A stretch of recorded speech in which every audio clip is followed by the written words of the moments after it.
everyone. I hope you had a great Easter with your family and that you were still able to do some of your family traditions at home, even though you couldn't go out and about and maybe see some of your family that live in other places. Hopefully you got to spend time with your family together celebrating Easter and maybe connecting with those other family members virtually. So today we're going to be starting a new chapter. We're going to kind of explore geometry a little bit.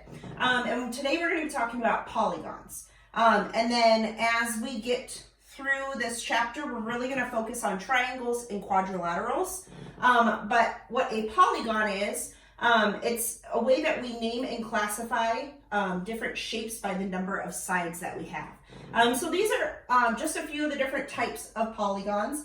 These are probably the ones that you're more than likely going to come across. And they all have a key distinctive base word in it that kind of helps you out with identifying how many sides the shape has.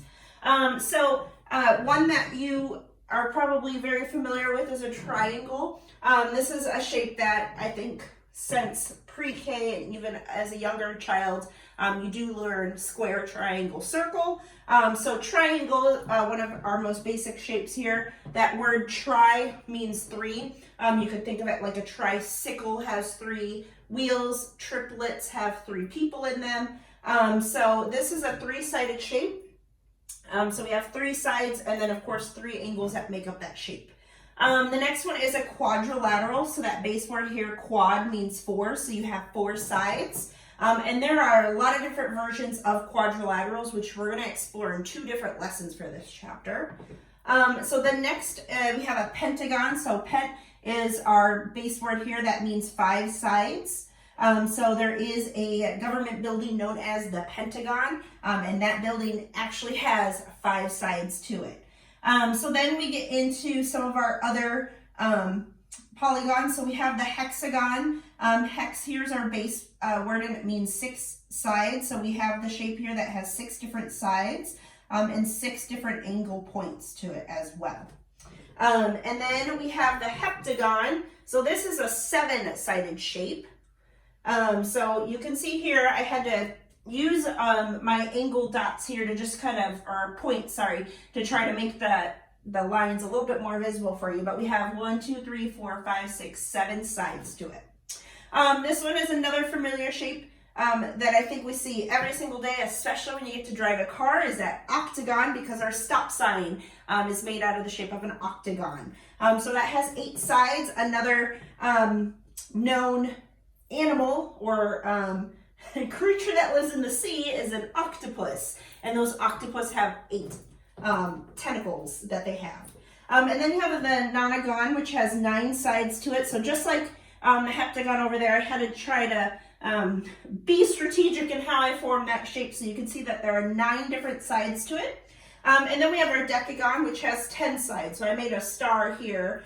We have 5 points on the outer edges and then 5 points in the center with our 10, of course, lines that go all throughout. A decagon, dec meaning 10, you could think of like a decade. A decade has 10 years inside of it. So there are some other kind of origins to these key base words in front. So we kind of talked about this briefly towards the beginning of the school year, where we were talking about the months in the calendar. So the original Roman calendar only had 10 months in it. And the second Roman king, he was the one that added in January and February to the calendar. So if you think about it, the original calendar started with the month of March being that first month. So if you count them up, when you get to September, so you can see hept is very close to sept. So if we change that H to an S, that means sept. That is still 7. So that was the 7th month in the calendar. October, oct being the 8th month. November, that no part here means 9. That was the 9th month. And December was the 10th month. So the original Roman calendar only had the 10 months in it. And these words here kind of are the origins and the basis of why they're named September, October, November, December. Of course, now with the current calendar that we have that was originally developed in like 1582, the one that we follow. These, of course, are now the months of 9, 10, 11, and 12. So they don't really match up anymore, but that is actually the history of those months when they were first developed by the Romans. So fun fact there, something else that you can learn in math with these words. So this is what we're going to focus on today with polygons. You're going to name the polygon, the shape that you have, maybe say how many sides it is. And then another thing that you have is a regular and irregular or not regular shape. So if it's regular, so it's right here in your book. So I didn't have space to put it, but it's right here on the top of your workbook page. So a regular polygon has all equal sides and lengths with equal measurements. So something like a pentagon might have all angles measuring the same exact with all of the sides measuring the same amount. So if you were to give it a length, you might say 5 inches. That means all 5 of these have to be the same length. Okay, something like a quadrilateral is not regular because, especially for this shape here, our top edge is a lot smaller than the bottom. So that this would be a good example of a regular one, and this is a good example of a not regular. So that's what you're going to work on today and tomorrow. And then on Wednesday, we're going to move into looking at triangles, because you can classify triangles differently as well. So we'll kind of talk about that on Wednesday. All right.